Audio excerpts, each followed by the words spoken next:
طبعا انا استغرب على الفنان، اول مره اشوف فنان لما واحد بيحبه بيمد له ايده، ده بيمد ايده وبيسلم عليه، ده بقف معاه مد ايدك انت وسلم عليه. ايه شغل الفنانين ده يا اخواني؟ ده مش حرام انا حاططكم المنظر وتقولوا انتوا ايه رايكم؟ ايه رايكم في المنظر دي؟ شوفوا اللقطه يا اخواني،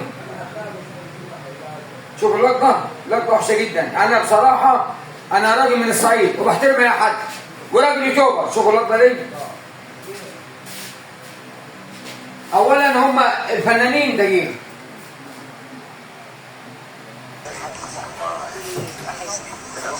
بيبوسوا بعض. شوفوا المنظر تاني، ده فنان ممثل يعني ممثل قديم يعني يقبل احترامه. شوفوا المنظر دي، شوفوا المنظر دي.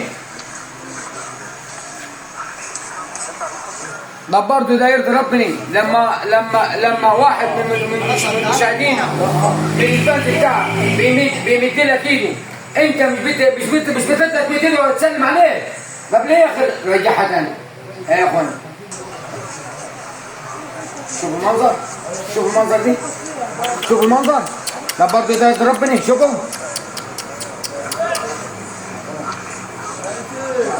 يبقى باحترام، يبقى باحترام، يبقى باحترام. لما واحد مشاهد بيحبك بيسلم عليك بتقول ايدك يا اخي. ليه؟ ليه كده؟ معقول عليكم محترمين يا اخي، ممثلين محترمه، مفيش احترام منكم خالص؟ ليه كده؟ ما الناس كلها بتحبك يا فنان انت. ايه اللي بتعملوا دي؟ شاب بيسلم عليك بتقول ايدك. ليه يا اخي؟ فلوس ايه ولا بتاعي؟ ما كلها معاه فلوس.